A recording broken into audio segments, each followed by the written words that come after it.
नमस्कार सभी को। आप सबका मैं यहाँ आज की मीटिंग में जुड़ने पर स्वागत करती हूँ। हम सब यहाँ पे आज विद्या अमृत महोत्सव के बारे में क्या गाइडलाइंस एनसीईआरटी दीक्षा पीएमयू टीम की तरफ से आई हैं वो हम डिस्कस करने के लिए आज इकट्ठा हुए हैं। बेसिकली ये micro improvement led innovative pedagogy festival है जिसको हमें सेलिब्रेट करना है, विद्या महोत्सव। ठीक है, तो जैसे कि हम जानते हैं कि एनईपी 2020 में कंटिन्यूअस एंड इनोवेटिव इम्प्रूवमेंट की बात की गई है, तो उसी को जोड़ देते हुए 29 जुलाई 2022 को विद्या अमृत इनिशिएटिव लॉन्च किया गया था, जिसके जिसके तहत हमें विद्या अमृत महोत्सव सेलिब्रेट करना है स्कूल लेवल पे। उसमें हमें विद्या अमृत महोत्सव में बेसिकली स्कूल लीडर्स या फिर टीचर्स द्वारा जो इनोवेटिव पैडागोजी क्लासरूम में इम्प्लीमेंट की गई है जिससे माइक्रो लेवल इम्प्रूवमेंट हो सकता है, उन सबको रिकॉग्नाइज करके उसको प्रमोट करने की बात की गई है। उसको कैसे रिकॉग्नाइज करना है और कैसे प्रमोट करना है उसके लिए हमें आज गाइडलाइंस दी जाएंगी। अपने इन्हीं शब्दों के साथ मैं अभी हमारे साथ आज एनसीईआरटी से दीक्षा पीएमयू टीम के मेंबर्स भी इस मीटिंग में जुड़े हुए हैं। मैं उन सबका भी स्वागत करती हूं और हमारे wing head mister Manoj Kaushik ji और मेरे विंग में और दूसरे सहयोगी मिस्टर कुलदीप बीरवाल जी, उन सबका भी स्वागत करती हूं। इन्हीं शब्दों के साथ मैं अपने wing head mister Manoj Kaushik ji को इनवाइट करती हूं कि वो इस प्रोग्राम को आगे बढ़ाएं। धन्यवाद। Over to you sir. Thank you doctor Ruchika ji. Good morning all, आप सभी को नमस्कार। और आज डाइट की सभी ईटी विंग मेंबर्स, हमारी सभी 22 डाइट से आज यहाँ पर विद्या अमृत महोत्सव के अंतर्गत होने वाले एक बहुत इम्पोर्टेंट फीचर है माइक्रो इम्प्रूवमेंट प्लान MIP, उसके बारे में डिटेल्ड गाइडलाइन जानने के लिए यहाँ सभी हम लोग वर्चुअली इस प्लेटफॉर्म पे इकट्ठा हुए हैं। इससे संबंधित एक मीटिंग डाइट ईटी विंग की सभी मेंबर्स की हमने 6 सितंबर को भी की थी। ब्रीफली हमने ऐसा कुछ जो है वो एनसीईआरटी की तरफ से स्टार्ट हो रहा है, उस समय हमने इसे शेयर कर दिया था। विद्या अमृत महोत्सव जो 29 जुलाई को लॉन्च हुआ था, उसमें माइक्रो इम्प्रूवमेंट प्लान का एक कॉन्सेप्ट है जिसमें कि हम ये देखते हैं कि छोटे छोटे ऐसे बहुत सारे टास्क हैं जिसको हम इस पूरे महोत्सव के दौरान जो है वो स्कूल टीचर्स और दूसरे अलग जो एकेडमिशियंस हैं उनके थ्रू दीक्षा पोर्टल के ऊपर हम जो है वो अपलोड करेंगे। यानी कि जो भी एक्टिविटीज हम अब तक अपने अपने स्कूलों के अंदर कर रहे थे, उनमें से कुछ सेलेक्टेड जिसको हम इनोवेटिव पैडागोजी के अंतर्गत ला सकते हैं, ऐसी एक्टिविटीज की पहचान करना, उनको फिर एक प्रोजेक्ट की तरह से डॉक्यूमेंट करना, रिकॉर्ड करना, और फिर इस छोटे से अपने जो इनिशिएटिव है या इनोवेशन है उस स्कूल का, उसको अपलोड करना पोर्टल के ऊपर। तो जो पोर्टल पे अपलोड करने की जो प्रक्रिया है और वो दीक्षा के थ्रू होनी है, और इस पूरे प्रोसेस में हमने डाइट को एक इम्पोर्टेंट जो है वो कॉन्स्टिट्यूएंट बना दिया है, क्योंकि स्टेट लेवल के ऊपर एससीईआरटी के थ्रू जो भी गाइडलाइंस और जो भी नॉर्म्स इस प्रोग्राम से कंसर्न हमें एनसीईआरटी की तरफ से या एमओई की तरफ से मिल रहे हैं, उन सबको हम डिस्ट्रिक्ट लेवल के ऊपर अपनी डिस्ट्रिक्ट टीम जो है, जो डाइट के लीडरशिप के अंतर्गत काम करेगी, उसके थ्रू इम्प्लीमेंट करने वाले हैं। सो किसी भी तरह का कोई भी इनिशिएटिव जो डिस्ट्रिक्ट लेवल के ऊपर हो रहा होगा, उसकी पूरी जानकारी हमारे डिस्ट्रिक्ट कोऑर्डिनेटर के पास होगी जो डाइट में है। इस महोत्सव को जो एमओई ने, मिनिस्ट्री ऑफ एजुकेशन ने 25 अगस्त को जो है वो विधिवत अनाउंस किया था, और उसी दिन हमने भी डाइट से पहली बार सभी कंबाइंडली पूरी डाइट से जो है वो डाइट एससीईआरटी की प्रेजेंस में एक इमीडिएट मीटिंग बुला के और उन गाइडलाइंस को तुरंत जितनी भी उस दिन तक उपलब्ध थी वो हमने शेयर किया था। जो स्टार्टर पैक है और गाइडलाइंस है ये कुछ दिनों के बाद आई थी। 7 सितंबर को जो है ये अवेलेबल करा दी गई थी। एनसीईआरटी की तरफ से ये पूरा जो किट है इसकी अवेलेबिलिटी जो है वो स्टेट को सभी को इंश्योर कर दी गई थी। और अब हमारी रिस्पॉन्सिबिलिटी है कि हम उस स्टार्टर पैक के ऊपर, उस किट के ऊपर और उस गाइडलाइंस को बहुत बारीकी से पढ़ें और समझें और उसको एग्जीक्यूट करें। किसी भी लेवल पे यानी डिस्ट्रिक्ट से नीचे किसी भी लेवल के ऊपर कोई भी जो एम्बिगुइटी है, कोई भी डाउट है, वो नहीं रहना चाहिए। यही हमारा काम है। एक्चुअली जो काम है वो स्कूल टीचर्स को करना है, अपने लेवल पे स्कूल्स को करना है, हेड्स को करना है, लेकिन उनको किसी भी तौर पे प्रोग्राम के यानी कि प्रोजेक्ट्स के अपलोडिंग में, रिकॉर्डिंग में और कॉन्सेप्ट को समझने में कहीं पर कोई दिक्कत नहीं आनी चाहिए। वो हमारा काम है। यहाँ पर जितने भी लोग इस समय बैठे हुए हैं डिस्ट्रिक्ट और स्टेट से। सो मैं वेलकम करता हूँ दीक्षा पीएमयू एनसीईआरटी टीम का यहाँ पर। सो आज जो है वो मैंने कहा एनसीईआरटी दीक्षा पीएमयू की तरफ से टीम मेंबर्स जो हैं वो हमारे साथ हैं और इनकी हेल्प से आज हम इस पूरे प्रोसेस को, क्योंकि इससे पहले जो भी जानकारियां आपके पास पहुंची हैं वो हर रोज आपको अपडेट कर रही हैं और जिस तरह से हमारे पास मैसेजेस आ रहे हैं और क्वेरीज आ रही हैं उससे ऐसा लगता है कि थोड़ा सा अभी इसको लेके कंफ्यूजन है, मतलब बहुत ज्यादा क्लैरिटी नहीं है। सो राघवेंद्र सिंह जी, विनय जी, संध्या जी और मिस्टर आयुष, आप सभी जो हैं वो हमारे साथ जो हैं वो अगले 1 घंटे तक रहेंगे और बड़ी बारीकी से इसकी एक एक पॉइंट को समझाएंगे। ये पूरा किट जो है ये मेरे पास इस समय भी है। ये पूरा जो मटेरियल है, ये पूरी बुकलेट, ये भी हम ग्रुप के अंदर शेयर कर देंगे। वैसे भी गई हुई है लेकिन इसको एक तरह से ना हम एक एक इसके लेवल वाइज की स्टेट की क्या रिस्पॉन्सिबिलिटी है, डिस्ट्रिक्ट की क्या रिस्पॉन्सिबिलिटी है, स्कूल्स की क्या रिस्पॉन्सिबिलिटी है, उन सबको हम अलग अलग डिस्कस भी आज कर सकते हैं। So thank you all for joining this meeting. 52 लोग जुड़ चुके हैं, इसलिए मुझे लगता है कि now this is the right time to start. अब मैं इनवाइट करता हूँ राघवेंद्र जी एंड टीम को कि प्लीज बिना टाइम जो है और लगाए हम तुरंत इस चीज को स्टार्ट करें। Welcome you sir. Thank you, sir. Thank you, Ruchika ma'am and Manoj sir. I think you did cover a lot of points that we would any which ways cover. I think it was a beautiful introduction. Sabhi ko namaskar. I think all the diets who have joined us, thank you so much for joining. And ma'am and sir, both of you have done a fantastic job in giving a very good introduction. जैसे आपने बताया, lot of things we will be discussing in the next 1 hour. ये जो concept of micro improvements है, जिसके ऊपर using this medium where we are doing Vidya Amrit Mahotsav, so we will discuss in detail about this very concept. What is this micro improvements all about? And then I think then we will move on to with what is Vidya Amrit initiative. We know that it has been launched by Amit Shah ji on 29th of July, but क्या है उसके बाद Vidya Amrit Mahotsav, जो Vidya Amrit initiative के अंदर ये महोत्सव जो हो रहा है festival, we will get into details of that. And then I think since there are state officials and also district-wide diet officials and many other officials from the Department of Education joining in this call, we'll also discuss what does it mean to us, what is that we need to do as diet officials and state officials to make Vidya Amrit Mahotsav a huge success in the state of Haryana. So we can, I think, discuss, there are we have bucketed this entire thing into 5 different parts. We will go one by one in detail and to see where do we stand and where all do we need support and how can we take this forward. So that's how this entire next 1 hour look like.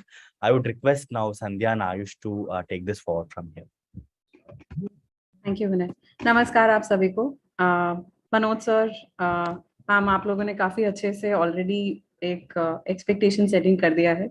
काफी सारी चीजें आप लोगों ने already बता दी हैं। हम कोशिश करेंगे वो चीजें रिपीट ना हो। सभी का नमस्कार इस इंट्रोडक्शन में, इस मीटिंग में। आपको जहां पे भी कोई डाउट्स हैं, क्वेश्चंस हैं, कोई क्लेरिफिकेशन चाहिए, प्लीज चैट विंडो का यूज करिए और अपने क्वेश्चंस आप वहां पे डाल सकते हैं। हम टाइम पर पॉज लेंगे और फिर उन क्वेश्चंस का हम लोग आंसर कर सकते हैं। नहीं तो एंड में एटलीस्ट सेशन के हम लोग कोशिश करेंगे कि हम आपके सारे प्रश्नों का उत्तर दे सकें। Now that we can move forward Ayush. हाँ जी, जैसे मनोज सर ने और मैम ने ऑलरेडी बताया कि 29 ऑफ जुलाई को ये इनिशिएटिव जो है वो लॉन्च किया गया है, विद्या अमृत इनिशिएटिव। इसका जो प्रमुख, मैं बहुत ज्यादा टाइम नहीं लूंगी, पर इसके जो प्रमुख जो हाइलाइट्स हैं वो मैं आपको बता रही हूँ। इस इनिशिएटिव को लॉन्च किया गया है ताकि जो हमारे NEP 2020 के जो लक्ष्य हैं उनको किस तरीके से अपने स्टेट्स में हम लोग उन लक्ष्यों को अचीव कर सकते हैं, ये इनिशिएटिव उस पर आधारित है। माइक्रो इम्प्रूवमेंट्स जो है एक कॉन्सेप्ट अप्रोच बहुत इंपॉर्टेंट हाईलाइट करी गई है, जिसके बारे में आज हम बात करेंगे। हम अपने स्कूल्स में, क्लासेस में, आज डिस्ट्रिक्ट्स में, ब्लॉक्स में ऐसी काफी सारी परियोजनाएं हैं जो कि हमारे प्रिंसिपल्स और टीचर्स ऑलरेडी कर रहे हैं। उनको हम कैसे एनकरेज करें और उनको कैसे विजिबल बना सकें सिस्टम में, ये बहुत इंपॉर्टेंट चीज है जो माइक्रो इम्प्रूवमेंट, जिसके बारे में हम अब आगे और डिटेल में डिस्कस करेंगे। हमारे प्रिंसिपल्स और टीचर्स हैं, ये जो इनिशिएटिव है इसमें जो लेटर गया है इसमें मेंशन किया गया है कि आज तक हम अपने टीचर्स और प्रिंसिपल्स की ट्रेनिंग कर रहे हैं, उनको कोर्सेज भेज रहे हैं और काफी और तरीके से उनको नए नए कॉन्सेप्ट सिखा रहे हैं, पर हम किस तरीके से उन्हीं कॉन्सेप्ट्स को माइक्रो इम्प्रूवमेंट के अप्रोच के थ्रू अपने प्रिंसिपल्स और टीचर्स तक वो कॉन्सेप्ट पहुंचा सकते हैं। हमारे जो प्रिंसिपल्स और टीचर्स ये जो काफी परियोजनाएं, ये जो माइक्रो इम्प्रूवमेंट्स आज भी कर रहे हैं, उसको हम कैसे सिस्टम लेवल पे, अपने ब्लॉक लेवल पे, डिस्ट्रिक्ट लेवल पे कैसे उसको विजिबल बना सके और उनको सेलिब्रेट कर सके, उनके जो काम है उनको। और इसको बनाने के इस पूरे इनिशिएटिव को सक्सेसफुल बनाने के लिए दीक्षा पोर्टल का किस तरीके से इस्तेमाल किया जाएगा, आज हम उसके बारे में भी बात करेंगे। तो ये कुछ 4 चीजें, micro improvements, learn to improve, recognition और दीक्षा को किस तरीके से इस इनिशिएटिव में यूज किया जाएगा, इसके बारे में अब हम थोड़ा डिटेल में बात करेंगे। Ayush, next slide. ये एक विद्या अमृत इनिशिएटिव NCERT की वेबसाइट पे आप देखेंगे तो एक ये पेज आपको ये स्कोर कार्ड माइक्रो इम्प्रूवमेंट्स का, कि जहां जहां स्टेट्स में माइक्रो इम्प्रूवमेंट्स अभी तक हो चुकी हैं। पिछले कुछ महीनों में कुछ स्टेट्स ने ऑलरेडी माइक्रो इम्प्रूवमेंट, ये जो अप्रोच है उसको अपने प्रोग्राम्स में, जो उनके करंट प्रोग्राम्स चल रहे हैं उसमें ऑलरेडी इस्तेमाल किया है। और 57,000 आप जो देख रहे हैं, ये प्रिंसिपल्स और टीचर्स ने ऑलरेडी कुछ इम्प्रूवमेंट्स अपने क्लासेस में और स्कूल्स में लीड किए हैं, और ये वही दिखा रहा है। 7 स्टेट्स ने अभी तक इसको ट्राई किया है और कुछ 20+ इनोवेटिव माइक्रो इम्प्रूवमेंट प्रोजेक्ट्स उन लोगों ने यूज करे हैं। तो ये पेज ऑलरेडी NCERT की वेबसाइट पे भी NCERT की वेबसाइट पे है, आप वहां जाके इसको देख भी सकते हैं। अब हम माइक्रो इम्प्रूवमेंट्स है क्या, इस अप्रोच को समझेंगे। जैसे मैंने अभी पहले भी बताया, हमारे प्रिंसिपल्स, टीचर्स आज भी बहुत सारे परियोजनाएं अपने स्कूल्स में, क्लासेस में कर रहे हैं। There are lot of innovations जो कि आज भी सिस्टम में हो रही हैं। हम वैसे भी जब इम्प्रूवमेंट की बात करते हैं, जब हम प्रिंसिपल्स या टीचर्स से जाके बात करते हैं कि इम्प्रूवमेंट क्या है, वो उस वर्ड को समझना थोड़ा सा डिफिकल्ट होता है उनके लिए। उनको ऐसा लगता है कि किस तरीके से इसको अपने स्कूल्स में, और वो काफी सारी चीजें कर रहे हैं पर उसको इम्प्रूवमेंट से लिंक नहीं कर पाते हैं। तो यही आज अप्रोच हम समझेंगे कि किस तरीके से हम उनकी जो इम्प्रूवमेंट प्रोसेस है उसको हम छोटे छोटे परियोजनाओं में ब्रेक करके, माइक्रो इम्प्रूवमेंट्स में ब्रेक करके उनके लिए इजी बना सकते हैं अचीव करने के लिए। किस तरीके से वो जब वो ये माइक्रो इम्प्रूवमेंट्स कर रहे हैं, उस प्रोसेस के टाइम पे वो नए कॉन्सेप्ट सीखें। जो वो ये जो माइक्रो इम्प्रूवमेंट जो वो कर रहे हैं उनको किस तरीके से हम रिकॉग्नाइज करें, उनको सेलिब्रेट करें डिस्ट्रिक्ट लेवल पे, स्टेट लेवल के लिए, ताकि वो और माइक्रो इम्प्रूवमेंट्स करने के लिए प्रोत्साहित हों। और किस तरीके से हम इस पूरे प्रोसेस को विजिबल बनाएं, डिजिटाइज करें, ताकि ये बेस्ट प्रैक्टिसेस जो हैं, ये जो इनोवेशंस हैं सिस्टम में जो हो रही हैं, उसको हम लोग हर लेवल पे विजिबल बना सकें। तो ये 4 चीजें हम लोग अब डिटेल में समझेंगे। अब माइक्रो इम्प्रूवमेंट कॉन्सेप्ट है क्या, let's try to understand that. If you could go, yes. तो हम लोगों ने यहाँ पे 2 एग्जाम्पल लिए हैं, 2 सिनेरियोज, 2 सिचुएशन ली हैं ताकि आपको माइक्रो इम्प्रूवमेंट कॉन्सेप्ट समझ आए। एक ये सिनेरियो है जहाँ पे स्टेट के जो SCERT हैं उन्होंने कुछ ऑब्जेक्टिव्स एस्टैब्लिश करे हैं कि वो इस साल अपने स्कूल्स में चाहते हैं कि रीडिंग और राइटिंग एबिलिटी जो है बच्चों की ग्रेड 1 to 8 इम्प्रूव हो। ये ऑब्जेक्टिव SCERT ने सेट किया है एक साल। उसके लिए उन्होंने डिस्ट्रिक्ट मीटिंग बुलाया है और उस डिस्ट्रिक्ट मीटिंग में उन्होंने डिस्ट्रिक्ट ऑफिशियल्स को ये बताया है कि इस साल हम लोग रीडिंग राइटिंग बच्चों की इम्प्रूव करेंगे अपने स्कूल्स में। और डिस्ट्रिक्ट ऑफिशियल्स को बोला गया है कि वो अपने अपने डिस्ट्रिक्ट्स में हेड मास्टर्स और टीचर्स को ये कम्युनिकेट करें। इसके लिए एक जियो लेटर सेंड किया गया है स्कूल्स को ताकि वो इन ऑब्जेक्टिव्स को अचीव करें। और उस लेटर में ये जो ऑब्जेक्टिव हैं और टाइमलाइंस की उनको इस साल ये काम करना है, क्या गाइडलाइंस उनको फॉलो करनी है, क्या वो कुछ ऐसी एक्टिविटीज हैं अपने स्कूल में कर सकते हैं, कुछ सैंपल एक्टिविटीज भी स्कूल को दी गई हैं।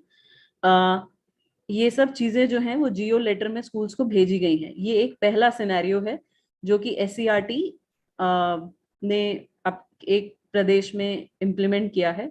अब हम दूसरा सिनेरियो देखेंगे।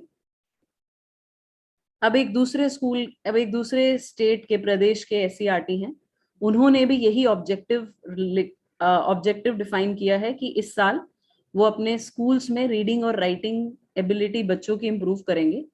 पर इसमें SCERT ने कुछ ऐसा किया, उन्होंने कुछ एक्टिविटीज डिफाइन करी हैं क्लियर कि हर महीने उनके प्रदेश में स्कूल्स क्या करेंगे, हर महीने हर स्कूल क्या करेगा, ये एक डिफाइन किया गया है।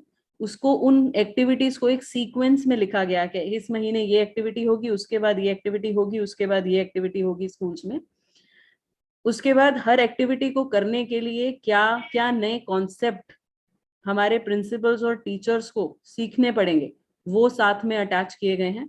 और इन सारी एक्टिविटीज को सीक्वेंस में दीक्षा पे डाल दिया गया है along with those learning resources. इस तरीके से ये पूरा प्रोग्राम जो है SCERT ने डिफाइन करा है।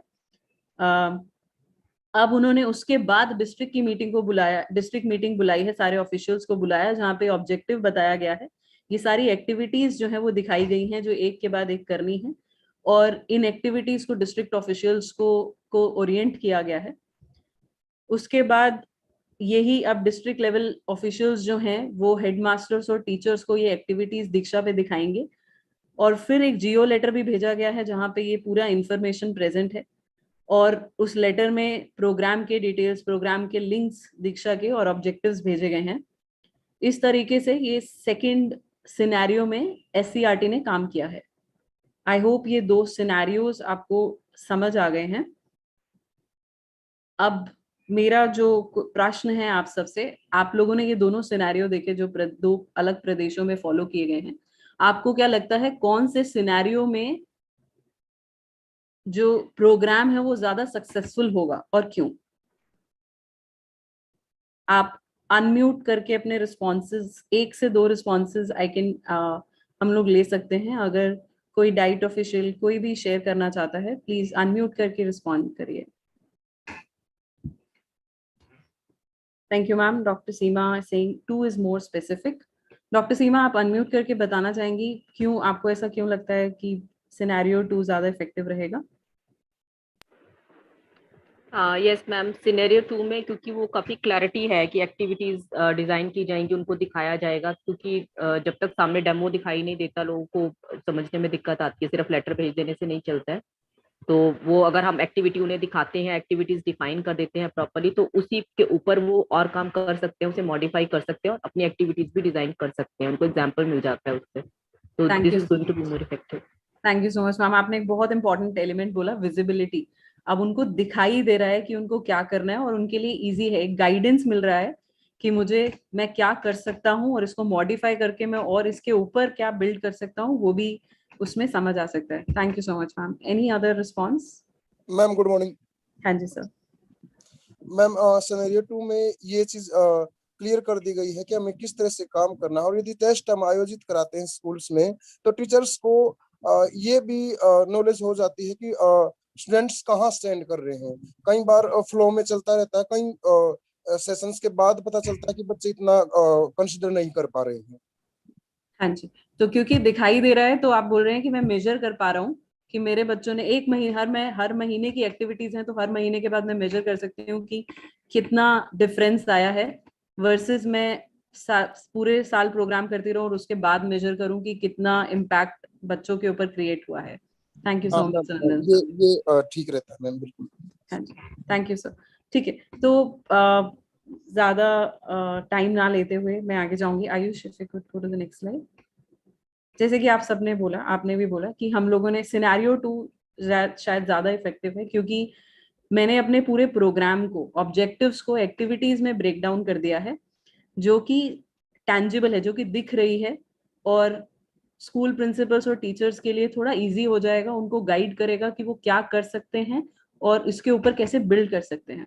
उनके पास एक क्लियर एक रास्ता है जिसको जिसके ऊपर चलकर वो शायद अपने स्कूल के अपने अपने स्कूल्स में उन ऑब्जेक्टिव्स को अचीव कर सकते हैं। और इन्हीं एक्टिविटीज को जो जो कि डिफाइन करी गई हैं SCRT द्वारा सिनेरियो 2 में, उसी को हम माइक्रो इम्प्रूवमेंट प्रोजेक्ट कर रहे हैं कि आपने अपने पूरे प्रोग्राम को, अपने पूरे ऑब्जेक्टिव्स को हर महीने कुछ एक्टिविटीज में ब्रेक डाउन कर दिया है, जिसमें क्लियरली डिफाइन किया गया है कि क्या स्कूल प्रिंसिपल्स और टीचर्स कर सकते हैं। उसी को हम माइक्रो इम्प्रूवमेंट प्रोजेक्ट कह रहे हैं, जो कि विद्या अमृत इनिशिएटिव के अंतर्गत कहा गया है। इसके तहत अगर हम सीरीज में, एक सीक्वेंस में अपने प्रिंसिपल्स और टीचर्स को गाइड कर सकें कि आप इस तरीके से कुछ एक्टिविटीज हर महीने अपने स्कूल में करिए, तो आप यूनिफॉर्मली इस प्रोसेस को फॉलो करते हुए अपने स्कूल में ये बड़ा इम्प्रूवमेंट ला सकते हैं। और इसी तरीके से, बिकॉज वो हर महीने कुछ ऐसी स्मॉल माइक्रो इम्प्रूवमेंट्स जो है अपने अपने स्कूल्स में और क्लासेस में कर रहे हैं, तो वो भी एक प्रोसेस, कंटिन्यूअस प्रोसेस में इन्वॉल्व किए जा सकते हैं। एक बहुत इंपॉर्टेंट बात कि यहाँ पे सिर्फ स्कूल प्रिंसिपल टीचर्स कोर्सेज और ट्रेनिंग से माध्यम से नहीं सीख रहे हैं, पर जब वो काम कर रहे हैं, जब वो एक्टिविटी अपने स्कूल में कर रहे हैं, उस एक्टिविटी के अंतर्गत उनको क्या नए नए कॉन्सेप्ट सीखने हैं, दीक्षा पे वो साथ में अटैच किया जा सकता है कि जब आप ये एक्टिविटी कर रहे हैं तो आप ये लर्निंग रिसोर्स साथ में इसके माध्यम से सीखिए और इसे करिए। बिकॉज ये दीक्षा पे हो रहा है तो अब ये बहुत ज्यादा विजिबल है सबको, ये जो स्टेक होल्डर्स हैं उनको दिखाई देगा कि उन्होंने कितना क्या क्या अपने स्कूल में माइक्रो इम्प्रूवमेंट्स कर लिए हैं। स्टेट पे वो विजिबल रहेगा कि उनके उनके अलग अलग डिस्ट्रिक्ट्स में, ब्लॉक्स में क्या क्या इम्प्रूवमेंट्स हो रही हैं। ये अब शेयर की जा सकती हैं, आइडेंटिफाई करी जा सकती हैं। और दूसरा, ये हमारे प्रिंसिपल्स और टीचर्स के लिए बहुत ही उनको भी बहुत प्रोत्साहन देगा, बिकॉज अब उनको एक्चुअली जो इतने काम अपने स्कूल में कर रहे हैं वो विजिबल हैं, अब वो रिकॉग्नाइज किए जा सकते हैं, वो दिख रहे हैं। तो इसीलिए ये this can be very motivating for our principals and teachers as well. And the scenario 2 where micro improvement approach has been used, जहाँ पे ये माइक्रो इम्प्रूवमेंट अप्रोच को यूज किया गया है, जो आप लोगों ने भी कहा कि शायद ज्यादा इफेक्टिव रहेगी। ये माइक्रो इम्प्रूवमेंट अप्रोच के तहत हम अपने स्कूल्स में NEP के जो 2020 के जो गोल्स हैं उनको लक्ष्यों को अचीव कर सकते हैं। आयुष, हाँ जी, अब ये माइक्रो इम्प्रूवमेंट प्रोजेक्ट दिखता कैसा है, हम लोगों ने इसको दीक्षा पे कैसे दिखेगा वो अभी आयुष भी आपको बताएंगे। पर किस तरीके से प्रोजेक्ट कैसा दिखता है, अगर एक प्रिंसिपल या टीचर या स्टेट भी अगर डिफाइन कर रहा है, या आप डिस्ट्रिक्ट लेवल पे अगर प्रोजेक्ट बना रहे हैं, कोई माइक्रो इम्प्रूवमेंट प्रोजेक्ट बना रहे हैं, तो वो कैसा दिख सकता है। ये एक हमने एग्जाम्पल लिया है रीडिंग मेले का, कि SMC टीचर्स और प्रिंसिपल जो है वो साथ में मिलके स्कूल में रीडिंग मेला कैसे ऑर्गेनाइज करेंगे। और ये 2 हफ्ते का प्रोजेक्ट देखा गया है, और ये कुछ टास्क हैं। दीक्षा पे आप किसी भी लैंग्वेज का यूज कर सकते हैं। ये एक इंग्लिश में प्रोजेक्ट डिफाइन किया गया है कि HM स्कूल लीडर्स जो है वो अपने स्कूल में किस तरीके से टीचर्स और SMC के माध्यम से ये प्रोजेक्ट करेंगे। इसके जो मेन कैरेक्टरिस्टिक हैं, जब आप एक माइक्रो इम्प्रूवमेंट प्रोजेक्ट चाहे स्टेट डिफाइन कर रहा है या एक स्कूल प्रिंसिपल डिफाइन कर रहा है, the task has to be very clear, simple, it can not be a complicated task. तो आप 4-5 टास्क को मिला के एक टास्क नहीं लिख सकते हैं, बहुत ही सिंपल क्लियर टास्क डिफाइन करने होते हैं। कभी भी 7 से 8 से ज्यादा टास्क नहीं होने चाहिए एक प्रोजेक्ट में, नहीं तो अगेन टीचर्स के लिए, एचएम्स के लिए बहुत ज्यादा उनको कॉम्प्लिकेटेड लगेगा वो प्रोजेक्ट करना। टाइम ड्यूरेशन मैक्सिमम 2 हफ्ते से लेकर 4 हफ्ते, दैट इज मैक्सिमम 1 मंथ का एक प्रोजेक्ट होना चाहिए, अदरवाइज अगेन उन्हें ओवरवेल्म करेगा। और दूसरा, प्रोजेक्ट इस तरीके से होना चाहिए कि जहाँ पे टीचर्स, प्रिंसिपल्स, एसएमसी मेंबर्स, बच्चे साथ में मिलके ऐसा प्रोजेक्ट कर सकें। तो माइक्रो इम्प्रूवमेंट प्रोजेक्ट में ये screen we will keep for 10 seconds, आप एक बार go through the steps also, किस तरीके से हम लोगों ने ये प्रोजेक्ट रीडिंग मेले का डिफाइन किया था। स्टेट के ऊपर डिपेंड करता है प्रोजेक्ट को कितना ब्रेक डाउन करना चाहते हैं और कौन कौन से टास्क पे, ये जो टास्क लिखे गए हैं 1 2 3 4 5 6, कौन से टास्क पे आप क्या लर्निंग रिसोर्स अटैच करना चाहते हैं। एट दिस पॉइंट किसी का कोई प्रश्न है, कोई क्लैरिफिकेशन, डाउट? इसमें संध्या जी आप सुन पा रहे हैं मुझे? हाँ जी मनोज सर। ये जो स्टेप्स लिखे हुए हैं स्कूल में, अगर हम इन स्टेप्स के डॉक्यूमेंट की बात कर रहे हैं, बिकॉज आप कह रहे हो ना इनसे कंसर्न रिसोर्स हमें उसमें अपलोड करने पड़ेंगे, तो ये तो सिर्फ एक टेक्स्ट डॉक्यूमेंट ही हो सकता है इस समय। जैसे प्लानिंग कमेटी को फॉर्म करना, ये सिर्फ एक टेक्स्ट पेज होगा, या एक कमेटी मेंबर्स के साथ में सेशन कंडक्ट करना, इसमें पिक्चर हो सकती है एडिशनली एक रिपोर्ट के साथ साथ। असाइन रिस्पॉन्सिबिलिटीज अगेन एक टेक्स्ट डॉक्यूमेंट है।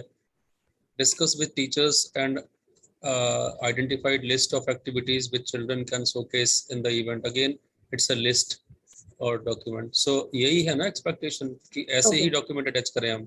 हाँ। इसमें कोई वीडियो भी हो सकता है। ओके, तो सर ये किस तरीके से, मैं एग्जांपल दे देती हूँ किस तरीके से ये एक स्टेट में इम्प्लीमेंट हुआ था रीडिंग मेला। उन्होंने क्या किया था, स्टेट ने पहले ये प्रोजेक्ट बनाया था ताकि स्कूल प्रिंसिपल्स को, अगर वो सिर्फ बोलते कि रीडिंग मेला करो तो काफी स्कूल प्रिंसिपल्स कंफ्यूज होते, तो उन्होंने ये लिस्ट ऑफ टास्क उनको भेजे। स्टेट से डिफाइन, स्टेट एससीईआरटी ने डिफाइन किया कि अपने अपने स्कूल्स में सारे प्रिंसिपल्स एक तो इस सीक्वेंस में ये स्टेप्स फॉलो करिए और इस तरीके से रीडिंग मेला ऑर्गेनाइज करिए।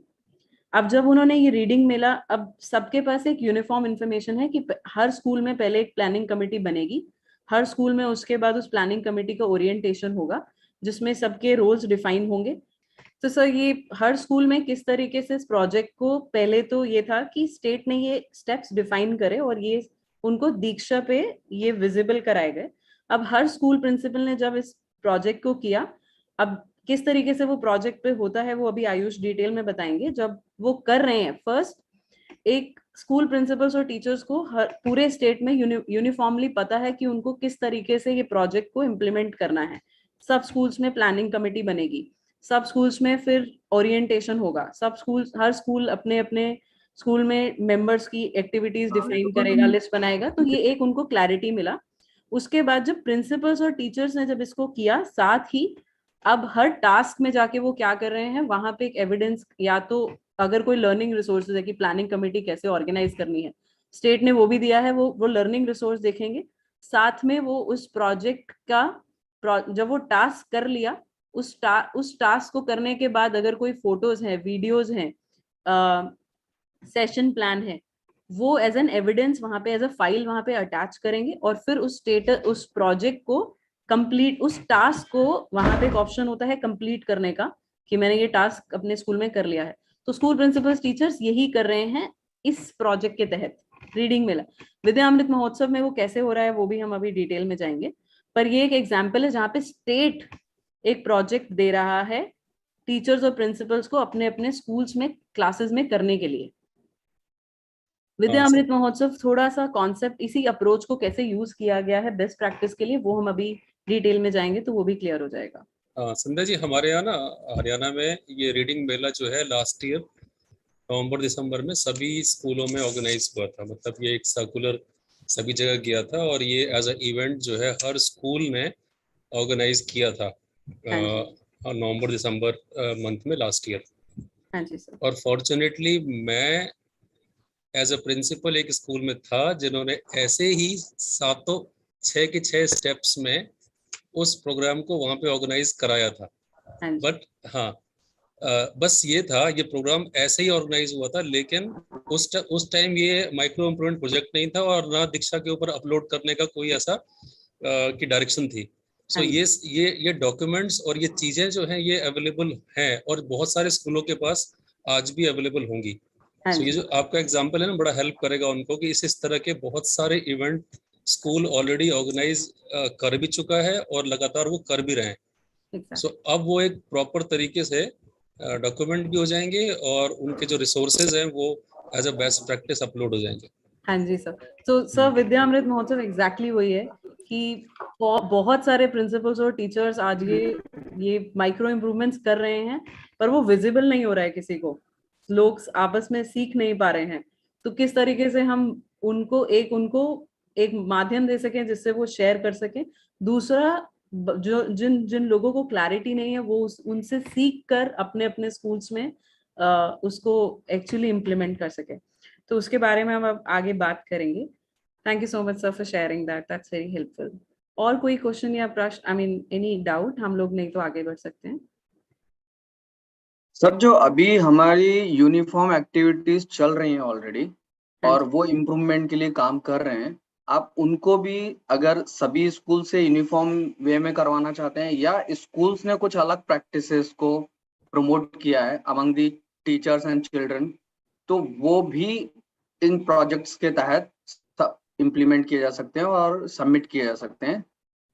बस उसे एक प्रोसेस बताए, प्रॉपर फॉर्मेटिंग में जब वो आ जाएंगे तो वो विजिबल होंगे और वो अपलोड किए जा सकते हैं।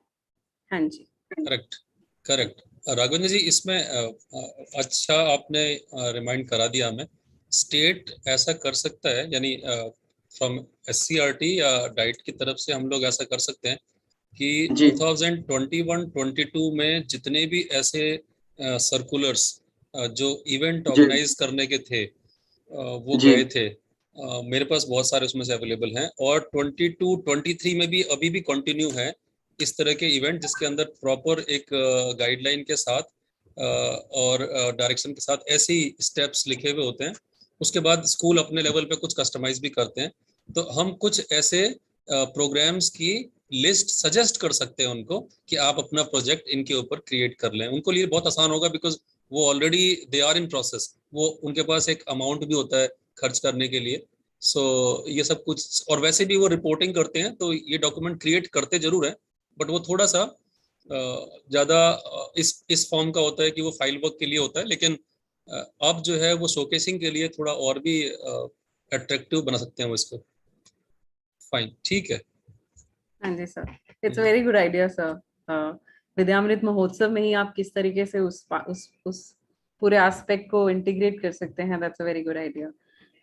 संजय जी, एक चीज और कि जैसे अगर मनोज जी ने अब बहुत अच्छी बात करी कि अभी सारी डिस्कशन जो हो रही है कि अपलोड करेंगे स्कूल्स और उनको पता चल जाएगा, तो एक ये भी हमको कुछ पैरामीटर सेट कर लेने पड़ेंगे कि माइक्रो इम्प्रूवमेंट प्रोग्राम में क्या चीजें एग्जैक्टली आती हैं, कि क्या होना चाहिए उसमें, क्योंकि ये ऐसा भी ना हो कि वो कंफ्यूज हो और उन्होंने इंटरप्रेट गलत किया है और बहुत सारी चीजें आ रही है, तो उसकी जो क्वालिटी है that should can also be insured, उसके लिए भी कुछ गाइडलाइंस हो जानी चाहिए। हाँ जी ma'am, that's a very good suggestion. इसीलिए जो विद्यामृत महोत्सव में हम लोग प्रिंसिपल्स और टीचर्स को बोल रहे हैं कि आप एक प्रोजेक्ट, आप जो प्रैक्टिसेस कर रहे हैं उसको अपलोड करिए, उसको डिजाइन करिए।